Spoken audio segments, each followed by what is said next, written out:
বন্ধুরা, আজ এমন এক রহস্যের কাহিনী বলবো যা শুনে আপনার লোম খাড়া হয়ে যাবে। এটা কোনো কাল্পনিক কাহিনী নয়, বরং গরুড় পুরাণে লেখা রয়েছে। যখন কোনো মানুষ এই পৃথিবী ছেড়ে চলে যায় বা মৃত্যু হয়, তখন আত্মার প্রথম রাত কেমন হয়, ওই আত্মার সামনে কে আসে, তখন কেমন অনুভব হয়, আর সবচেয়ে বড় কথা, ওই রাতে ভগবান বিষ্ণু এবং যমরাজের দূত কেমন ব্যবহার করে, এইসব জানা সব মানুষের জন্যই গুরুত্বপূর্ণ। চলুন জানা যাক এই রহস্যময় কাহিনী। বন্ধুরা, কখনো আপনারা ভেবেছেন যখন কোনো মানুষ শেষ নিঃশ্বাস ত্যাগ করে তখন তার কেমন অনুভব হয়? গরুড় পুরাণে বলা হয়েছে, মানুষের আত্মা শরীর থেকে আলাদা হয়ে যায়। তখন আজব এক ধরনের খালি খালি মনে হয়। আত্মার কাছে শরীর থাকে না, তখনও শরীর ছুঁতে চায় এবং কথাও বলতে চায়, কিন্তু কিছুই বলতে পারে না। ওর হাত হাওয়ায় ভেসে থাকে। ও পরিবারের লোকজনের হাত ধরতে চায়, কিন্তু কিছুই করতে পারে না। তখন ঘরের পরিবেশ খুবই ভয়ঙ্কর হয়ে ওঠে। আত্মীয় স্বজনরা কান্নাকাটি করে, সবাই মৃতদেহ ছুঁয়ে বলে ওঠে, আমাদের ছেড়ে যেও না। কেউ ডাক্তারকে ফোন করে, কেউ আবার ভগবানকে ডাকে, কিন্তু আত্মা একা দাঁড়িয়ে এসব দেখতে থাকে। বন্ধুরা, ভাবুন কেমন অসহায় অবস্থা হয় সেই আত্মার। তখন ও চিৎকার করে বলে, আমি এখানে, এখনো আমি বেঁচে আছি, আমাকে কেউ ছেড়ে দিও না। কিন্তু ওই আত্মার কথা কেউ শুনতে পারে না। প্রথম রাত আত্মার জন্য খুবই কঠিন পরিস্থিতি হয়। তখন ও সারা জীবনে যা কিছু করেছে সব দেখতে পায়, এবং আমরা যেমন ফিল্ম দেখি সেই রকমই সারা জীবনের কর্ম তার সামনে আসে। ওই আত্মা কবে কাকে সাহায্য করেছে এবং কবে কাকে দুঃখ দিয়েছে, কবে মিথ্যে কথা বলেছে, কবে কাকে সাহায্য করেছে এবং কার সাথে বিশ্বাসঘাতকতা করেছে, সব কিছুই সত্য সামনে আসে। ভালো কর্ম দেখে আত্মা সুখ পায়, কিন্তু খারাপ কর্ম দেখে অনুশোচনায় পড়ে যায়। মৃত্যুর পর আত্মা তার আত্মীয় স্বজনদের গভীরভাবে অনুভব করে। গরুড় পুরাণ অনুযায়ী আত্মা ঘরের প্রতিটি কোণে ঘুরে বেড়ায়। ও নিজের ছেলে মেয়েদের দেখে, তার মাথায় হাত রাখতে চায়, কিন্তু কিছুই করতে পারে। ও নিজের বাবা মা এবং জীবন সঙ্গীকে দেখে আর ভাবে, আর যদি একটু সময় পেতাম তাহলে ওদের আরও ভালোভাবে খেয়াল রাখতে পারতাম। কিন্তু সময় এখন ওর হাতে থাকে না। এই বন্ধন ওকে আরও অস্থির করে তোলে।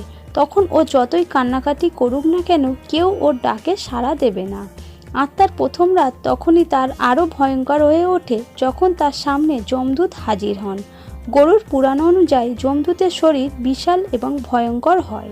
ওদের চোখ আগুনের মতন জ্বলতে থাকে, হাতে মোটা দড়ি এবং হুক থাকে, আর সাথে ওর বাহনও থাকে। পাপী আত্মার জন্য ওদের চোখ ভয়ঙ্কর ঝড়ের মতন হয়।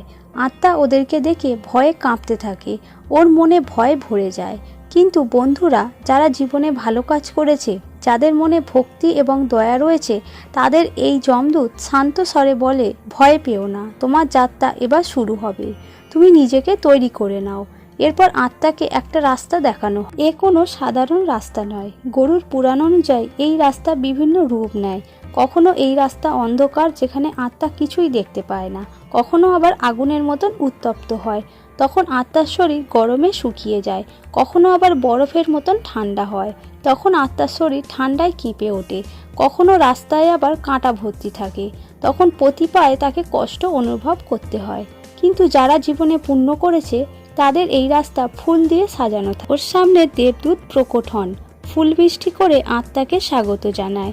আত্মা ভালো রাস্তা দেখতে পায়, যা শান্তি এবং আনন্দে ভরে থাকে। বন্ধুরা, প্রথম রাত সবচেয়ে ভয়ঙ্কর এবং সংবেদনশীল হয়। যখন শেষ প্রহরে সবাই গভীর ঘুমে আচ্ছন্ন থাকে, তখন আত্মা সবচেয়ে বেশি অস্থির হয়। ওই আত্মা শরীরের ভেতর যেতে চায়, কিন্তু পারে না। ও ওর প্রিয়জনদের দেখে, ও ভাবে, আমি যদি আরো একটু সময় পেতাম, কিন্তু নিয়তি এটাই, সময় শেষ হলেই আত্মাকে চলে যেতে হবে। গরুড় পুরাণে লেখা আছে, যে আত্মা প্রথম রাতে তার কর্মকে দেখে খুব কষ্ট পায়, সে 11 দিন পর্যন্ত বারবার ভগবানকে ডাকতে থাকে। আর যার ভগবান বিষ্ণুকে মনে পড়ে, তার রাস্তা স্বয়ং ভগবান নিজেই ঠিক করে। এই জন্য সনাতন ধর্মে বলা হয়েছে, মৃত্যুর পর প্রথম রাত খুবই পবিত্র হয়। ওই সময় পরিবারের করা মন্ত্র জপ এবং দীপদান আত্মাকে শক্তি ও শান্তি দেয়। তো বন্ধুরা, আপনাদের যখন কোনো প্রিয়জনের মৃত্যু হবে, তখন প্রথম রাতে প্রদীপ জ্বালাতে ভুলবেন না। ভগবান বিষ্ণুর নাম নেবেন এবং আত্মার শান্তি কামনা করবেন। এই শরীর নশ্বর, আজ আছে কাল নাও থাকতে পারে, কিন্তু আত্মা অমর। মৃত্যুর কোনো শেষ নেই, এটা বরং নতুন যাত্রার শুরু। গরুর পুরাণ আমাদের এটাই শেখায় যে জীবনে প্রেম করো, দয়া করো, কারোর ক্ষতি করো না, কারণ এই কর্ম আমাদের নতুন যাত্রার রাস্তা ঠিক করে।